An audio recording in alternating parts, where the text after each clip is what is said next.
This investigation of Planned Parenthood is based on false premises, one after another after another. It's time to stop wasting time, get on with meaningful work, and stop picking on women and trying to take their choice away. I yield back the balance of my time.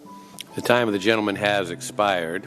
We welcome our distinguished witnesses today. Do you and each of you swear that the testimony that you are about to give shall be the truth, the whole truth, and nothing but the truth, so help you God? And I'll now begin by introducing today's witnesses. The first witness is Dr.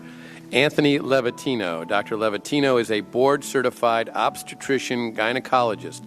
Over the course of his career, Dr. Levatino has practiced obstetrics and gynecology in both private and university settings, including as an associate professor of OBGYN at the Albany Medical College. And Dr. Levatino, we'll begin with you. Welcome. Thank you, Chairman and members of the committee.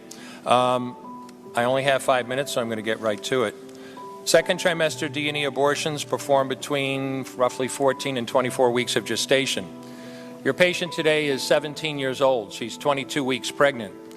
Her baby is the length of your hand plus a couple of inches.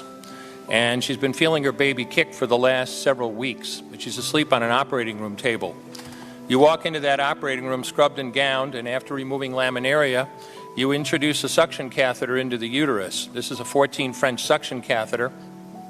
If she were 12 weeks pregnant or less, basically the width of your hand or smaller, you could basically do the entire procedure with this. But babies this big don't fit through catheters this size. After suctioning the amniotic fluid out from around the baby, you introduce an instrument called a Sofer clamp. It's about 13 inches long. It's made of stainless steel. The business end of this clamp is about 2.5 inches long and 1/2 inch wide. There are rows of sharp teeth. This is a grasping instrument. When it gets a hold of something, it does not let go. A D&E procedure is a blind abortion, so picture yourself introducing this and grabbing anything you can blindly and pull, and I do mean hard, and out pops a leg about that big, which you put down on the table next to you. Reach in again, pull out an arm about the same length, which you put down on the table next to you, and use this instrument again and again to tear out the spine, the intestines, the heart and lungs. Head on the baby that size is about the size of a large plum. Can't see it, but you pretty good idea you've got it if you've got your instrument around something and your fingers are spread about as far as they go. You know you did it right if you crush down on the instrument and white material runs out of the cervix. That was the baby's brains. Then you could pull out skull pieces. And you have a day like I had a lot of times, sometimes the little face comes back and stares back at you. Congratulations, you just successfully performed a second trimester D&E abortion. You just affirmed her right to choose. One more question, Dr. Levatino. Why did you end your practice of doing abortions? I did over 1,200 abortions over a 4-year period in private practice, not counting the ones that I did during my training. I met my wife during my first year of training at Albany Medical Center. We got married about a year later and found that we had an infertility problem. After years of failed infertility treatment and several years trying to adopt a child, we were blessed with adopting a little girl that we named Heather in August of 1978. As sometimes happens in those situations, my wife got pregnant the very next month, and we had 2 children 10 months apart.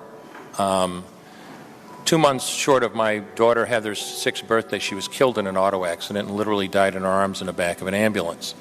Anyone who has children might think they have some idea of what that feels like, but unless you've been through it yourself, you have no idea whatsoever.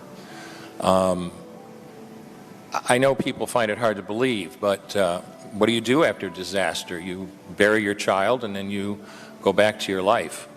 And I don't remember exactly how long it was after my daughter died that I showed up at Albany Medical Center OR number 9 to perform my first second trimester D&E abortion. I wasn't thinking of it as anything special. This was routine to me. But I reached in, literally pulled out an arm or leg and got sick.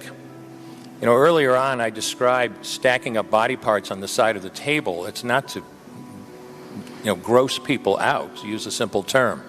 When you do an abortion, you need to keep inventory. You have to make sure you get 2 arms and 2 legs and all the pieces. If you don't, your patient's going to come back infected, bleeding, or dead. So I soldiered on and finished that abortion. And I know it sounds, as I said, hard for people to believe, but I'm telling you straight up my experience. You know, after over 1,200 abortions, first and second trimester up to 24 weeks and all the rest of it, and being very dedicated to it, for the first time in my life I really looked. I really looked at that pile of body parts on the side of the table, and I didn't see her wonderful right to choose, and I didn't see all the money I just made. All I could see was somebody's son or daughter. And I stopped doing late-term abortions after that, and several months later stopped doing all abortions. Thank you.